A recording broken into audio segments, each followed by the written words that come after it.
Hey, look, Ruby. Look at it. Who's that? Who's that? Look, this is my dog, Ruby. Hello. How are you? Oh, that's disgusting. That's gross. What did you eat today? Hey, look, this is my little pupper dog. Her name is Ruby, and she is a Cavachon cross with a, I don't know what it is. But anyway, she's cute, she's fluffy. My kids love her, and she's good fun to be around. But I wanted to talk to you today about the lessons you learn from your dog. Hey, Ruby, where are you? She's a bit, uncomfortable. Yeah, that's gross, disgusting. But quick lesson. Oh, there you go. Hop on down. Quick lessons you learn from your dog. So, apart from just holding her, one of the lessons that we learn from our dogs, right, is who's got a dog for starters. If you have a dog, comment below if you have a dog or if you've got um, a cat or any other pet at all. Because the lessons that we learn from our dog is that 58% of 55% of our communication and body language of our communication is just using body language. And body language is super important.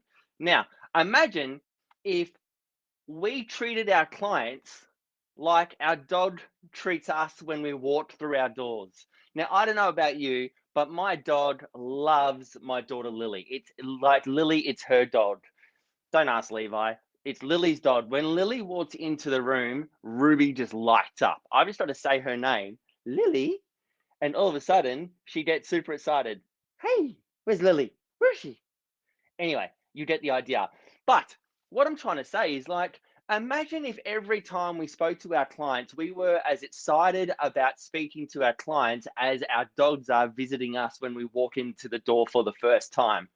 Because you're not always in the best mood when you speak to your clients. You're not always in the best mood when you have to photograph your clients. You're not always in the best mood when you communicate with your clients, but you do need to switch on and you do need to reset and you do need to be excited about speaking to them and connecting with your clients and seeing them. So I'm just going to give you a few really quick tips on what you can do to two kittens, Rachel and Calvin. Perfect start to the week. A few tips on what you can do to connect with your clients subconsciously before you get started as well. One of those things that we do need to do is be intentional and reset before you pick up the phone, before you answer, before you call someone, before you get out of your car to meet the client. And in our studio, we had a door, like an old Victorian door, so we had to open the door and see them. And I remembered it's distinctly standing in front of the door with the job sheet that I'm just about to photograph, and I was like, okay, come on, one more, we got this. Open the door, and it's like, hey, how you going? So what I want you to do is to show up. I want you to show up for your clients and bring your best self to your clients, whether it's on the phone or whether it's speaking to them. The thing that you do really need to do, you need to reset and show up with your clients and be as excited to see them as your dog is, or is excited to see you. And you really need to be intentional about this. So the other ways that we can do this is we can really connect with our clients by building rapport with them. And there's heaps of different strategies in my little folder from the Master Marketing course that we can go through with doing this. And I'm just going to quickly go through a few quick things. One thing that you can do is you can match and mirror them. Now, what I mean by that, if they're talking fast, then you're talking fast. If you're talking slow, then if they're talking slow, then you're talking slow. And you really need to make sure that you're connecting with your clients.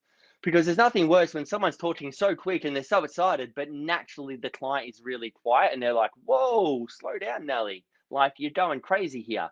So it's really important that you match and mirror the people that are in your space. Be a chameleon. I think Tanner put this in her talk in the Brisbane industry night. Be a chameleon and connect with your clients. And there's a few ways that you can better connect with your people.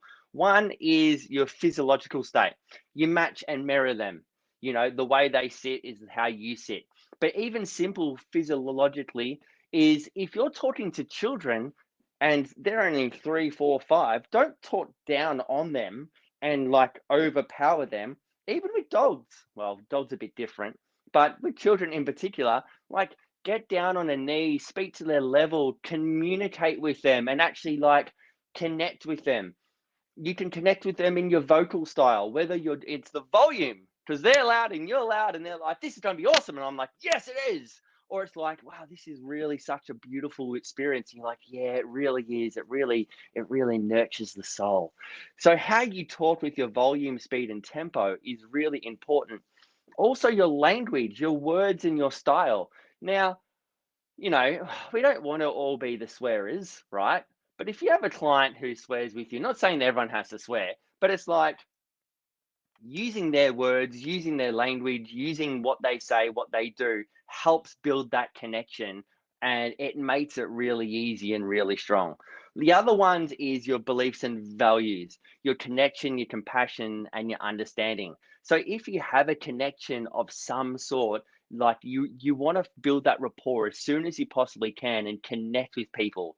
And you want to also connect with the experiences. So kids, families, holidays, hobbies. So there's a few key questions that you can ask instead of, so what do you do for a job kind of scenario? You can ask a few things like, hey, what's your favorite subject at school? Or you can go, where's the best holiday you've ever been to? Or what do you love to, if you had a day off, what do you love to do?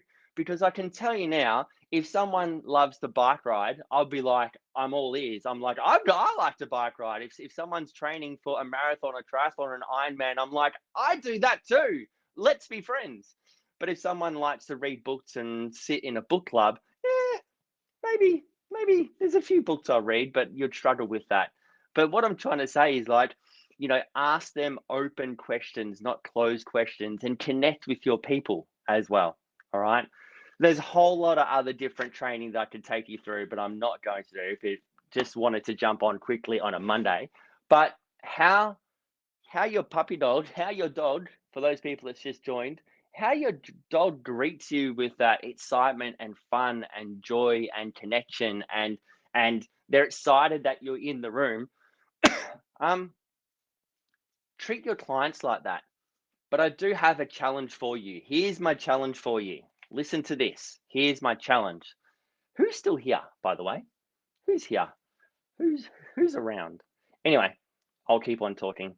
But um here's my challenge for you. If you have kids, if you have a partner, if you have someone that lives in the same house as you, that you consider family, a connection of some sort. Hey, Calvin, glad you're here. Here's my challenge for you. Just for 7 days, just for 3 days, whatever it is, 5 days. They might catch on after a few days. But just every time, Rachel, that your kids, your family, your dog, your partner, someone in your world walks into your room, I want you to intentionally, like, be excited like a puppy dog would see you for the first time after being home all by themselves all day. Get up off the couch, get up off the chair, get out from behind the table, get out from behind the kitchen, get out from the couch from watching TV, go from outside to inside and just walk in the room, and I'm like, "Hey, it's Lily. Lily's here. How's your day?" Like, be really excited to see them. "Levi, what's going on?" And I'm sure Levi will be like, "What are you doing? What do you want? How much? Like, what do you want me to do? Why am I doing this?" And my wife very soon will be skeptical, going, "What's going on?" after about 10 minutes. But you can change the atmosphere of someone's complete day. You can change their day completely. You can change the atmosphere of a house. You can change the atmosphere of the photography experience because and I'm sure people out there will know this, but that sometimes when people are driving to your photography studio or meeting for their photography shoot, they've had a few friction in the car and they're bumping heads, and all of a sudden they're like, "Oh, we have to do a photo shoot and pretend to get along." Who's had that before? Because I know I've definitely had that before. Um, I remember doing a photo shoot when I first started photography, like 20 years ago. One of the first shoots I had from home, and it was a mum and it was a dad in a high flying kind of role, and they had three kids, and the kids were psycho. I must admit, I was only 25. I didn't know how to photograph them properly. I didn't know how to control them, but the kids were a hole. They were just crazy. And I remember the dad turning to the wife going, I told you this was a stupid idea. Our kids are bip, bip, bip, bip, bip, and stupid, blah, blah, blah, because we should never have done this. And I was like, far out. That's crazy. But sometimes our clients come to us and they're not in the best of moods. So we need to really be present for our clients, connect with them, pretend that you're the dog when they come into the studio, that you're super excited, that you're super happy. It's like when I do these Zoom calls. It's like, yeah, this is so cool, and I'm so excited, and it's so good. But I can tell you now, if you want me to tell you a secret, as soon as I press the stop button, I'm like, oh, geez, sounds exhausting. Anyone else like that in the photography studio? That you use all of your energy to excite your clients, and as soon as you close the door, or as soon as they walk out the studio, or as soon as you get in your car, you go, oh, mate, my brain is fried. Is it just me? Yes, Tamara, come on. Who else is there? I'm sure anyone that's worked with families, kids, newborns, you're all in that boat that you just go, ugh, so much effort. Yes. All the time. Heap. Me too. Love it, Calvin. Yes. So bring your A game, people. Like, take note on this video. Save this video. Comment later.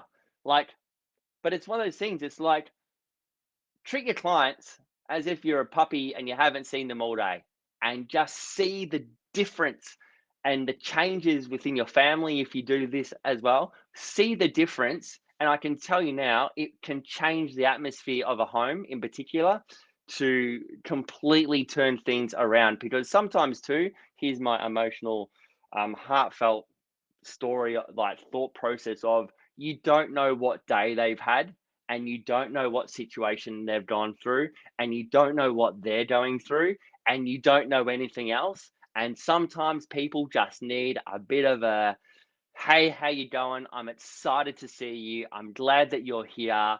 What can I do to make your day even better? And that's what we strive to do all the time. It's the whole point of what we do.